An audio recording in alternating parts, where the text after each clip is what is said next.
മലയാള സിനിമയ്ക്ക് കരുത്തും സൗന്ദര്യവും സമ്പത്തും നൽകിയ മമ്മൂട്ടി മോഹൻലാൽ വീണ്ടും ഒന്നിക്കുന്നു 13 വർഷങ്ങൾക്ക് ശേഷം. അതായത് മമ്മൂട്ടി നായകനായി അഭിനയിച്ച് മോഹൻലാലായി തന്നെ വേഷമിട്ട കടൽ കടന്നൊരു മത്തക്കുട്ടി എന്ന സിനിമയ്ക്ക് ശേഷം. രണ്ടുപേരും വൈവിധ്യമാർന്ന അഭിനയ ശൈലിയാണ് സ്വീകരിച്ചത്. ഒരാൾക്ക് പകരം മറ്റൊരാളെ നമുക്ക് സങ്കല്പിക്കാൻ കഴിയില്ല. രണ്ടുപേരും ചേർന്ന് മലയാള സിനിമയെ ലോകത്തിന്റെ നെറുകയിൽ പ്രതിഷ്ഠിച്ചു. ഇരുവരും ഒരുമിച്ച് അഭിനയിച്ച സിനിമകളിലൂടെ ഒരു തിരനോട്ടം. 1981 പുറത്തിറങ്ങിയ അഹിംസയിലാണ് ഇരുവരും ഒന്നിച്ച് അഭിനയിച്ചതെന്ന് പറയാം. 1982 ഇറങ്ങിയ പടയോട്ടത്തിലാണ് രണ്ടുപേരും എടുത്തു പറയുന്ന വേഷത്തിൽ എത്തുന്നത്. മമ്മൂട്ടിയുടെ കമാരനും അദ്ദേഹത്തിന്റെ മകൻ കണ്ണനായി ലാലും പ്രേക്ഷക ശ്രദ്ധ നേടി. 1981 4 ചിത്രങ്ങളിലും 82 2 ചിത്രങ്ങളിലും അവർ ഒന്നിച്ചു.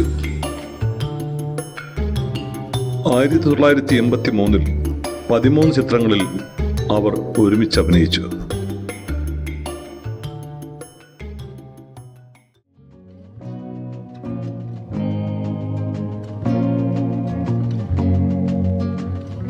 സിനിമയിൽ വന്നതു മുതൽ എല്ലാ വർഷവും തുടർച്ചയായി ഒരുമിച്ച് അഭിനയിച്ച അവർ 1989 ഒരു സിനിമയിൽ പോലും ഒരുമിച്ചില്ല.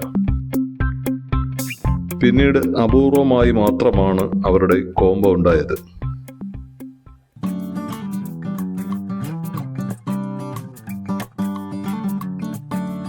പാട്രിയറ്റിലൊരു ഡയലോഗുണ്ട്, "Someone is helping him."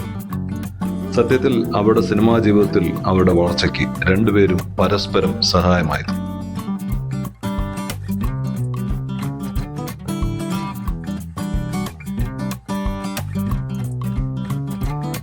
അവർ അഭിനയിച്ച കഥാപാത്രങ്ങളായി മാറാത്ത മലയാളികൾ ഉണ്ടെന്ന് തോന്നുന്നില്ല. അത്രമേൽ ആഴത്തിൽ സ്വാധീനം ചെലുത്താൻ ഇരുവർക്കും കഴിഞ്ഞിട്ടുണ്ട്.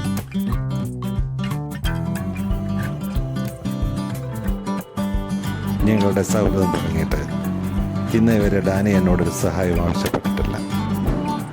പക്ഷെ ഒരു പ്രശ്നം വരുമ്പോൾ ചോദിക്കാതെ സഹായിക്കുന്നില്ലേ സാർ ഒരു ഫൗജിയുടെ രീതി.